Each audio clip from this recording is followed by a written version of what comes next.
Hello friends, कसे आहात तुम्ही? स्वागत आहे तुमच्या आमच्या मिनी ब्लॉग्समध्ये. तर बघा सगळेजण असे झोपले होते, पण त्यांना बळजबरी उठवले कारण 8 वाजले होते. त्यानंतर बघा अंथरुणाच्या अशा घड्या करून घेतल्या. तर किती पसारा केला होता, सर्व कपडे वगैरे आवरले आणि छान झाडून काढून घेतले. तर नंतर बघा आंघोळ वगैरे करून आता नाश्ता करत होतो. तर पोहे बनवले होते. दोघीजणी असा अभ्यास करत बसल्या होत्या. तर त्यांचं काहीतरी चालूच असतं. मग नंतर मी चहा घेतली छान गरम गरम, तर छान वाटली. नंतर बघा दोघी परत खेळायला लागल्या. काहीतरी आणलं होते त्यांनी, काय आणलं ते दोघी दाखवत होत्या. तर नंतर मग स्वयंपाकाची तयारी करायची होती. तर आज मी ना डाळबट्टी बनवणार आहे, तर तुम्हाला दाखवणार आहे. तर पूर्ण व्हिडिओ बघा. तर इथे बघा आई आली होती, तर आईने लोणचं केलेलं आहे, तर ते लोणचं हलवत होते. तर घरचं लोणचं छान होतं. तुम्ही पण करता कमेंटमध्ये कळवा. तर बघा दोघींना ना कचोरी आणि समोसे खूप आवडतात. तर ते ना इथे घेऊन आले होते बाहेर दोघींना. तर त्यांनी कचोरी समोसे, तोपर्यंत मग मी घरी ना छान फरशी पुसून घेतली, कारण घर स्वच्छ झाले की मग कसं स्वयंपाक करायला मोकळं. तर मी डाळबट्ट्या बनवणार आहे. तर मी ना इथे वरणाची तयारी करते. तर बघा कुकरमध्ये ना तुरीची डाळ ना धुवून टाकली चांगली, आणि मग ती त्याच्यामध्ये पाणी टाकले आणि चवीनुसार मीठ आणि हळद टाकली. तर मी तिखट वरण बनवणार आहे, त्यासाठी इथे लाल मिरची पावडर पण टाकली. आणि आज आहे ना मी टोमॅटो नाही टाकणार आहे, तर चिंच टाकली आहे. चिंचचं वरण करणार आहे. तर लावून घेतले आणि गॅसवर ठेवून घेतले. तोपर्यंत ना बट्टीची तयारी केली. तर इथे ना जाडसर पीठ दळून आणायचं बट्ट्याचं बघा. आणि मग त्याच्यामध्ये चवीनुसार मीठ आणि ओवा, थोडेसे जिरे टाकायचे आणि पाणी टाकून ना मिक्स करून छान करून पीठ करून घ्यायचे, त्याचे मळून घ्यायचे. तर पीठ मळून घेतले मी. आणि बघा असे हुंडे करायचे. आणि मी ना हुंडे करून त्यामध्ये ना तेल असे थोडेसे लावत असते, त्यामुळे बट्ट्या खूप खुसखुशीत होतात. तुम्ही पण नक्की करून बघा अशा प्रकारे.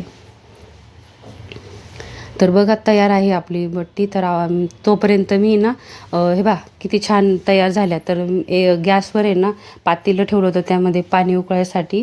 तर सर्व असे टाकून घेतले मग मी एक एक करून. तर छान लागतात अशा प्रकारे बट्ट्या. नंतर मग वरणाला फोडणी दिली. तर कढईमध्ये तेल टाकले, जिरे मोहरी लसूण बारीक करून टाकला. नंतर 2 हिरव्या मिरच्या चिरून टाकल्या आणि वरण नंतर वरतून सोडून दिली, फोडणी दिली. मग तर बघा छान वरण तयार आहे.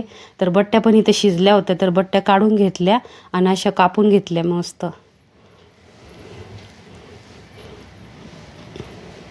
तर जर भाजी पोळीचा कंटाळा आला ना, तर हे छान ऑप्शन आहे बट्ट्या.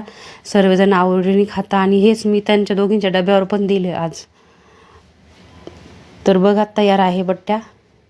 तर आता छान मी फ्राय करून घेणार आहे. तर कढईमध्ये तेल तापायला ठेवलं होतं. तर बघा एक एक करून अशा बट्ट्या मस्त तळून घेणार आहे खरपूस.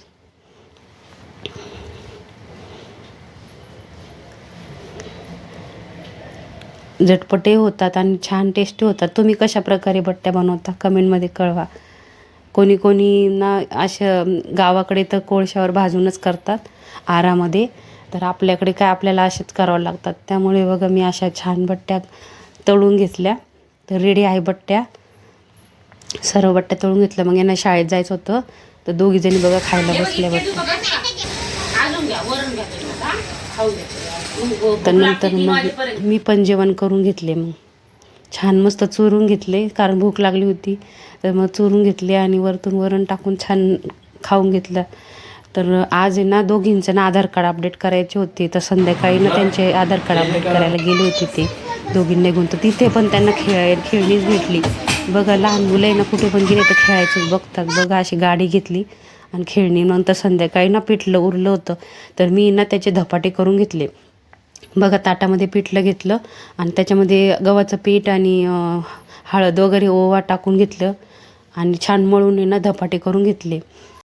तर नंतर आहे ना आईने भांडे वगैरे घासले. तर आजचा व्हिडिओ कसा वाटला कमेंटमध्ये कळवा. व्हिडिओ आवडल्यास व्हिडिओला लाईक आणि सबस्क्राईब नक्की करा. Bye bye. भेटूया नेक्स्ट ब्लॉगमध्ये. Thanks for watching.